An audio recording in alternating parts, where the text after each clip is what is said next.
Hi friends, আজ মেয়ের বায়না চিকেনের একটা রেসিপি বানাবে।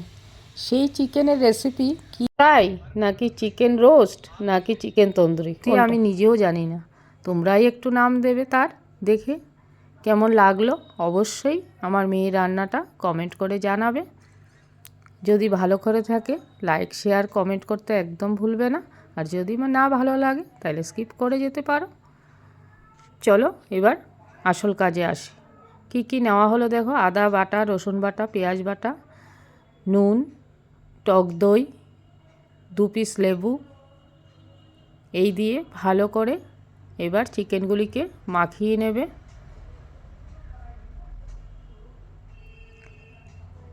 সমস্ত কিছু হাঁড়িটার মধ্যে দিয়ে লেবুর রস চিপে টক দই দিয়ে মাখিয়ে নুন, হলুদ, লঙ্কার গুঁড়ো, সমস্ত কিছু আদা রসুন পেস্ট দিয়ে ভালোভাবে একদম ম্যারিনেট করে নিতে হবে। ও সব কিছু দিয়েই মাখিয়ে নিচ্ছে। আমার সেদিন রেস্টের পালা, আমি শুধু ভিডিও করে যাচ্ছিলাম সেদিন। এবার আদা রসুন পেস্টটাও দিয়ে দিচ্ছে। এখানে আছে আদা রসুন পেঁয়াজ পেস্ট।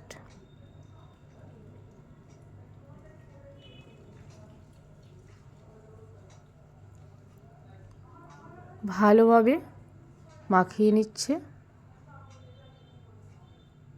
নুন দিয়ে দিল এবার পরিমাণ মতো। যেহেতু নতুন কুকিং ম্যান, মাঝে মাঝে একটু আমায় জিজ্ঞেসও করছিল।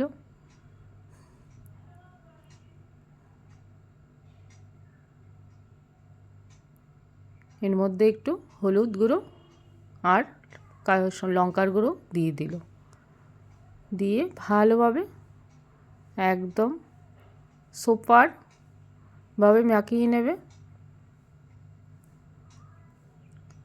তারপরেই সেটাকে ঢাকা দিয়ে 2 ঘন্টার জন্য স্টেতে রেখে দেবে। সঙ্গে একটু সর্ষের তেলও দিয়ে দেওয়া হলো।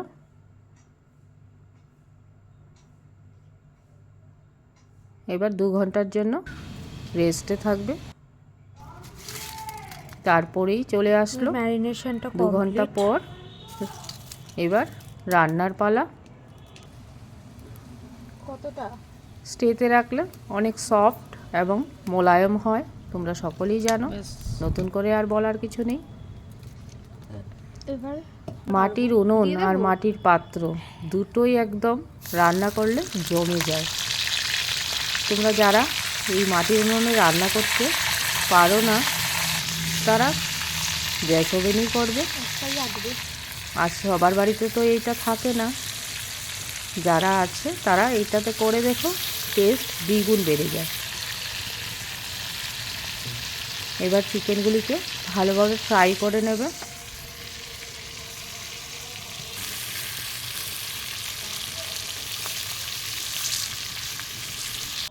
এক একটা করে দিয়ে ভালোভাবে আঁচটা একটু কড়াই রাখলাম। একটু পোড়া পোড়া ভাব আসলে ভালো লাগে ভীষণ।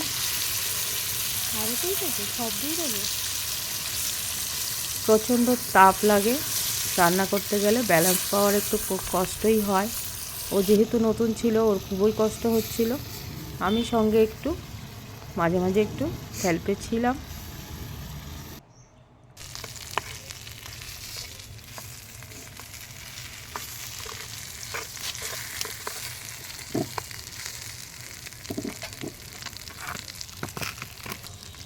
মোটামুটি ফ্রাই হয়েই গেছে। এইবার তোমরা এটাকে চাইলে নেটের মধ্যে পোড়াতে পারো। আমি আর নেটের মধ্যে পোড়াইনি। আর স্মোকি ধুয়ো, স্মোকি তো এমনি হয়ে আছে, তোমরা ভালো করেই জানো, দেখতে পাচ্ছ। ভীষণই উনুনে রান্না করলে স্মোকি ধুয়ো পাওয়া যায় এমনি রান্নাতে। এছাড়া এখানে তোমরা যদি গ্যাস ওভেনে করো, এইভাবে কুক কয়লা এর মধ্যে দিয়ে বাটার দিয়ে এটাকে জ্বালিয়ে দিতে পারো, তাহলে একটা স্মোকি ফ্লেভার পাওয়া যায়। আর এখানে এমনিতেই স্মোকি ফ্লেভার আসছে, সেটা আর নতুন করে কিছু বলার নেই।